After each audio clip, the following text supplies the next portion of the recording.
So, I've been getting hit up all day. Starks, I knew you're going to react to the Riverboat Brawl.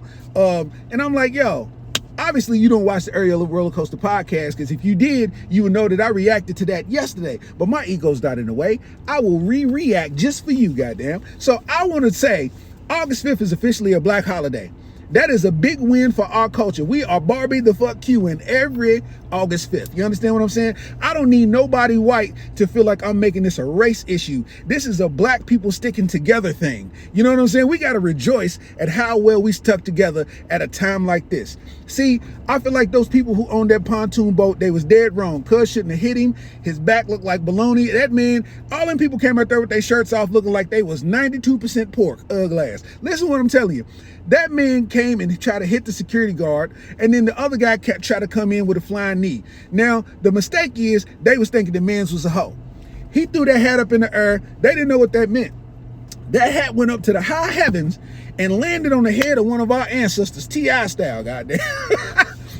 And then he shot his blessings down and assembled the troops. You understand what I'm saying? They wasn't ready for what happened next, man. That was a beautiful ordeal. You understand? That man jumped off the boat, swam across the water just to be involved in the brawl, popped up out the water, went over there and body slammed him a man. That man is an athlete. That is athleticism. You understand me? When I saw that, I said, bro, I must have played free safety or something. He thought them white people was throwing a screen. It's different, man. I'm trying to tell you, man. I thought it was so funny, man, because when that ferry boat parked and those people came out and they had the little skip, you knew it was game on from that point forward. It ain't no games being played. And this is what everybody don't even understand. Everybody's like, oh, everybody's sticking together and defending. Y'all don't even realize that fight that they was having out there had nothing to do with white people. This is an opportunity for stress relief. I know if I was there, I would have jumped in that fight too. Yeah, I definitely would have jumped in the fight. Them white folk would have been so confused. Like, why is he hitting me talking about baby mom? Why is he talking about playing with his kids? Like, when the woman tried to help after the people came off the ferry boat, and then one of the employees caught about her and just started drilling her, right? And then she threw her in the water. Everybody's like, oh, she's in the water. And then the white girl realized that it takes core strength to get up out that water. So she tried and her hand slipped down, and all you just seen was a hand coming back down into the water. No, she drunk some of that nasty ass water, man.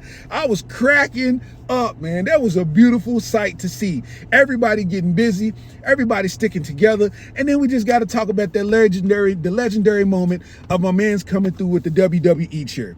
That is a wedding rental chair. You know what I'm saying? You can rent, you know what I mean, 1,000 of those for $200 for a wedding. You know what I mean? That's a wedding chair.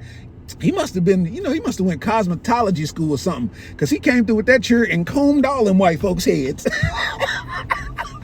And he went through and combed everybody's heads, men and women. It wasn't a white person out there that had a nap in their head, you know what I'm saying?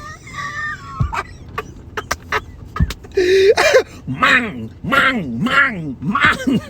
Bro was getting that all the way in. He was fully relieved of all stress that contained in his body after that moment, man. We got to salute our heroes on August 5th. You know what I mean?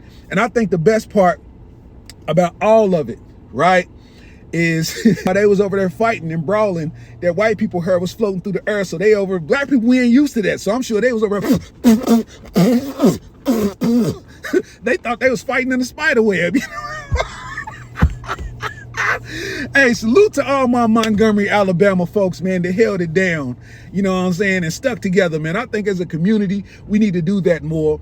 I ain't talking about no race wars. I'm just talking about taking up for one another when unfair advantages are being placed upon us. You know what I'm saying? So salute to them, you know what I mean? And that's my reaction to the Riverboat Brawl, man. I thought it was pretty damn amazing.